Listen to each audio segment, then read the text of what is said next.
Happy Thursday. Welcome to my weekly live chat. I am Mary here from Mary's Heirloom Seeds, and welcome. I'm just going to get situated here, and I will give you all a chance to get situated yourself and come on over and join me. Say hi, let me know where you're at and what you're doing in your garden this week. It's been rainy all day today, and it's still sprinkling outside. So of course, I'm under the patio again this week. I apologize. I really wanted to go live in the garden this week and explain, kind of show you where I'm gonna get started with my winter sowing. But here we are. We are live here on YouTube. If you haven't already done winter sowing, this is kind of just an introduction. If you've been winter sowing and you know what you're doing, please feel free to add your 2 cents. So before I get started, I am Mary here from Mary's Heirloom Seeds, and I try to go live here every Thursday. If you haven't already, please subscribe to my channel and hit that thumbs up. If for some reason you can't see me very well or the audio goes a little weird, please feel free to let me know while we're live. And if I miss your question, you're commenting and I don't see it, sometimes we get rolling here and I miss some of your comments, you can always send me an email to mary@marysheirloomseeds.com and I will try to answer your question. Today we're going to talk about winter sowing. This is just an introduction to winter sowing. My rooster is singing me the song of his people right now, so I'm just kind of enjoying being outside. And I hope that doesn't distract you while we're chatting tonight. Before I get started with what I always call the meat and potatoes of our video, hey Denise, thanks for joining us. I want to share with you what I always share with you. In the description section of this video, you will find a link to my comprehensive planting guide, a link to our email sign up, and then lastly, part of what I'm going to discuss today is going to be cold stratification. Hey, Patriots Rabbitry, David's joining us as well. So I have not done a lot of winter sowing because, and I've been asked this question before, because in the past, we have lived in areas that don't get cold or they don't get very cold. For those of you that don't know, Mary's Heirloom Seeds was started when I was living and growing in South Florida, specifically Hollywood, Florida. Hey, Lorenzo, thanks for joining us. So if you don't know about South Florida, specifically Hollywood, Florida, we have about 1, maybe 2 frost days a year. So there's not really, your winter sowing in South Florida is a regular growing season. Most of what we grow is in the cooler parts of the year. Because there's only some things that will continue to grow during the super hot times of the year. Crazy, right? Now, moving on to the second area that I lived in, and that was in Southern California. Again, where we lived in, we did not have a long period of frost, and where I lived, we didn't get snow. So winter sowing wasn't as much a thing where I have previously lived. Now, fast forward to East Texas. I am thoroughly enjoying living and growing in East Texas. And I will tell you that we get very cold here. A couple years ago, we had Snowmageddon. That was before I lived here. And then the last couple years, the first year I lived here, we had a little bit of snow on the ground. We had sleet. We had ice storms. It was crazy. It was fun.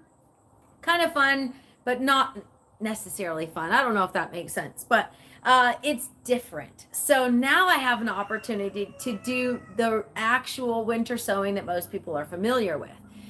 So I wanted to share that topic with you, but first we're going to get into the introduction of winter sowing.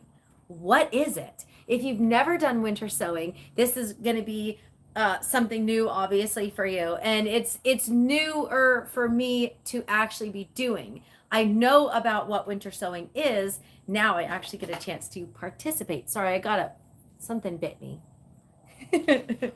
So winter sowing is simply starting seeds and making use of outdoor conditions. And it's very simple. There's only a couple of things that you need. You need a container, you need seeds, and you need a marker. Something to tell you in a couple months from now what you planted in this jug. So a lot of people that do winter sowing will use gallon milk jugs. Unfortunately, I don't have gallon milk jugs. So a friend of mine has offered to save a couple for me so that I can continue to do this. But I'm going to be using smaller containers in the beginning. I actually brought one. Super simple, super small. We don't have a lot of plastic containers here on our homestead. So I'm limited in what I can do to get started. But as I mentioned, a friend of mine is going to be saving some of her plastic containers so that I can do a little more in-depth winter sowing. So I'll put that away and I'll share with you a little later on. So in general, there are some seeds that require a trigger to break their dormancy. So in some cases, it's just water and moisture. Like say if you're planting beans, what is going to trigger their, sorry, something bit me and it does not feel good. Sorry. Welcome to East Texas. Everything is going to bite you. So say, for example, beans, water is going to break their dormancy and they are going, and the darkness of the soil, and they're going to come out and they're going to germinate. Some seeds require cold, very cold, to break their dormancy. And I've discussed this a bunch of times, and it's called cold stratification. Now you can do this on your own. I have a video actually on our live chat side of how I cold stratify things like rosemary and lavender using my refrigerator. And that is a very short cold stratification. It's only about 6 weeks. Crazy, right? But what it does is it mimics the natural flow of nature, but using using the winter sowing method, we let nature do all the work for us, or I should say at least we let nature do most of the work for us. So it's a fairly simple process. Now I will say this, I enjoy starting seeds indoors. I will not stop starting seeds indoors, but I did want to share with you a couple of ways that you can do it without having to start seeds indoors. Now, here's the thing. Not everybody has the time, not everybody has the space, and not everybody has the equipment to start those seeds indoors. What I used to do when I would, say, cold stratify lavender seeds in the refrigerator, then I would put it on a heat mat under lights indoors. But if I'm using the outdoor method of winter sowing, nature is doing everything for me, and it's so much simpler and so much easier, and it doesn't take as much space because I've got everything out here and I don't have to do it indoors, and I don't have to have space in my refrigerator. So these are a couple of benefits, a couple of bonuses of doing winter sowing. I will say this, I'm not personally going to be doing everything outdoors in winter. It's just not what I'm going to do. But I will be doing a handful of things specifically that require cold stratification, where it just makes sense to do it outside and use nature to do the work for me instead of having to have space in my refrigerator and space under lights. I'm just going to do it, see how it goes. So the quick method, as I mentioned, I've shared in videos. We use the refrigerator. It's about 6 weeks. But not everybody does that, but it is super, super important. So there are specific seed varieties that require cold stratification for optimal germination. One of those, my absolute favorite, is milkweed, also called butterfly weed. So if you want to attract some of the caterpillars that enjoy milkweed, cold stratify your seeds first. And this is a great opportunity for you. So you have plenty of time. I at least have plenty of time. I don't know where you are, but in general, you will start your winter sowing at or around your first frost date. Some people say you can do it in the middle of winter time. So maybe your frost date is in November. My estimated first frost date is November 12th.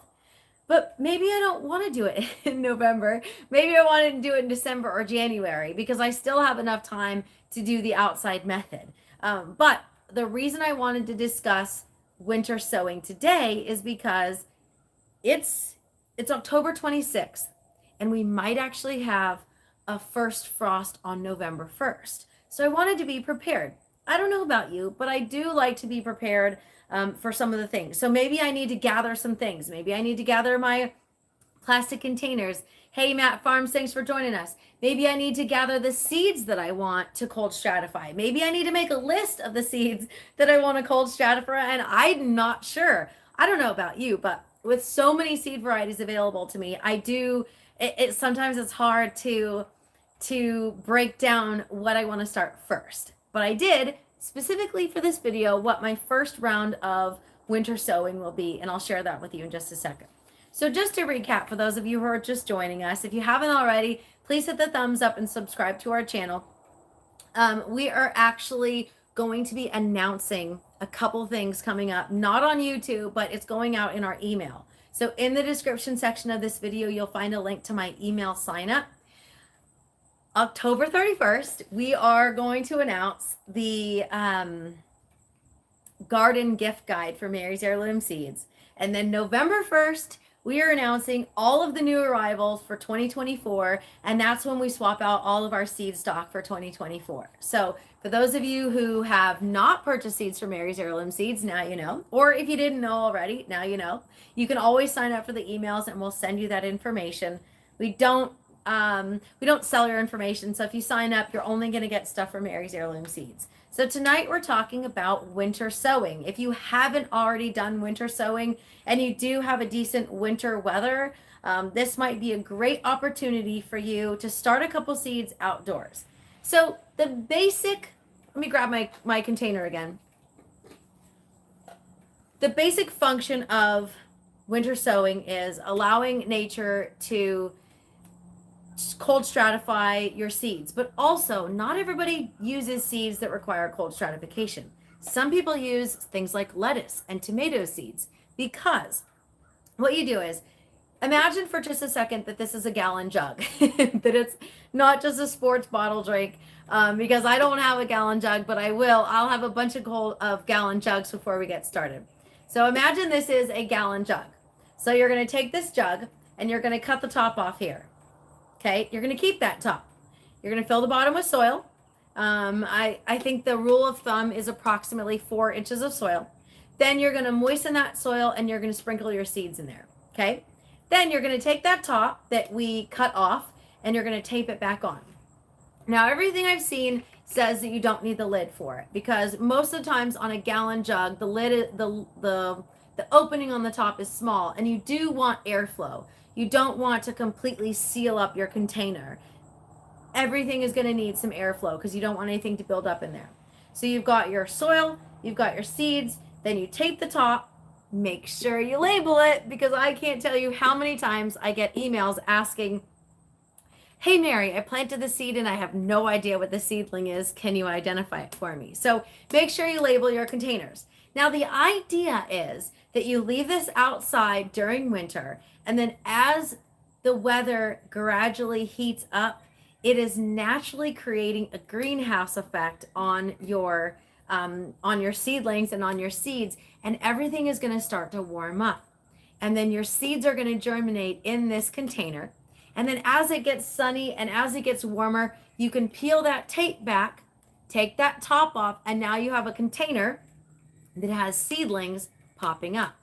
Now, one of the benefits that I really liked about using the winter sowing method is no more hardening off your seedlings.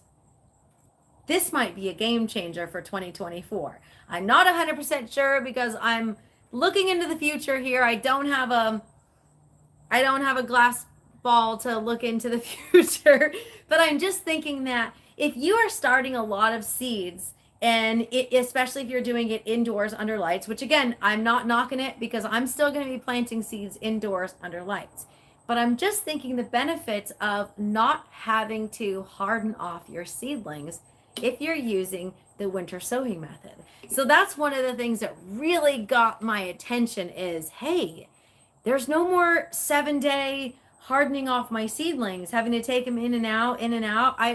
I don't know about you, but I don't always have the time for that. And then maybe you put your seedlings out and maybe you've got this crazy Texas downpour and now maybe your seedlings are displaced, because that happened to a lot of my eggplants. I had them out here. I'm looking at my patio here.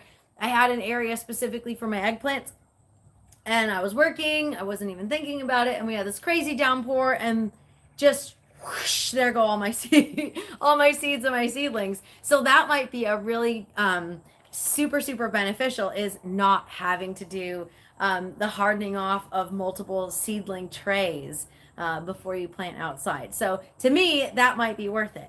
So if you have done some winter sowing and you've got some feedback for me, I would love to hear it. If you're watching the replay, please comment below. If you don't want to comment publicly, that's totally fine. You can send me an email. I said earlier, but I always like to share just in case. My email is mary@marysheirloomseeds.com, and I will answer your question, or if you've got some feedback, I would love to hear it. So that's kind of it for my winter sowing intro. As I mentioned, this isn't the be all end all. This isn't the winter sowing 101. I just wanted to share with you the intro on how cool this might be for you if you've never done winter sowing before. So if you're in my area, that might be beneficial to you. If you're in a colder area, I know some of my customers are in much cooler areas and you already have snow, or you've already had your first frost. So now is the time to set up your winter sowing setup if you haven't already, and then put it outside if it's already a cold time for you, or get it ready for when it gets cold in your area. Cool, right? Anybody, if you've got any questions, like I mentioned, Matt Farm says garlic planting time in central New York. Absolutely. So if you haven't already, Mary's Heirloom Seeds still has a couple of options of seed garlic. But after this weekend, we will no longer have seed garlic on the website, or it'll be there, but it won't be available to purchase because I'm going to plant it. Whatever isn't, I did save a bunch for myself. But any of the extras I generally plant or give away. So definitely check out our selection of seed garlic at Mary's Heirloom Seeds. You're going to go to marysheirloomseeds.com, and you're going to use the drop down menu under, I think it's vegetables, and you scroll all the way down. It'll say seed garlic. Check it out. If you've got any questions, like I said, you can always send me an email and I'll answer. That's it for me for winter sowing. It seems pretty straightforward, seems pretty simple. We've done cold stratification before, so it doesn't seem like it's much different other than using nature instead of our refrigerator. So can't hurt to try it, right? Alrighty, everybody. I am Mary from Mary's Heirloom Seeds. Oh, before I finish, I almost forgot to tell you my first round of winter sowing. So I decided that there's a couple of specific varieties that I'm going to start my first round of winter sowing, because like I mentioned earlier, I don't have all of the containers that I'm eventually going to use. So I'm going to use the containers that I have for a handful of varieties that I really want to start early. Thanks, Lorenzo. The first is Arnica. We will have Arnica back in stock as of November 1st for 2024 seeds, but it's going to be very limited in availability, so definitely check it out when you get a chance. Wild Bergamot, I'm definitely going to be starting. It's also called Mint Leaf Bee Balm. I'm going to start as many, hey Denise, thank you. I'm going to start as many milkweeds that are native to our area here in Texas as I possibly have containers for. I'm going to do catnip because, of course, I've got cats and they love catnip. I've got catnip growing out in the garden, but I'm going to do more. I'm definitely going to do lavender. Now, one thing I'm going to be doing that is not going to be the typical winter sowing is going to be lupine seeds and Texas bluebonnet, which is a type of lupine, by the way. So there is regular lupines and there is Texas bluebonnet. It's a specific Texas variety. I absolutely love it. I will be winter sowing that, but not in containers. I'm going to fling those seeds out in the front just after our first frost. And then that way I can reap the benefits of natural cold stratification on our lupine seeds. And then I'm also going to do sage, and my absolute favorite is going to be rosemary. So that is my short list of round one of my winter sowing for 2024. It'll be started in 2023, getting prepared for my 2024 garden. Alrighty, everybody. That's about it for me talking about the introduction to winter sowing. I'm Mary at Mary's Heirloom Seeds signing off. If you've got any questions, please send an email to Mary at Mary's Heirloom Seeds. And happy winter sowing.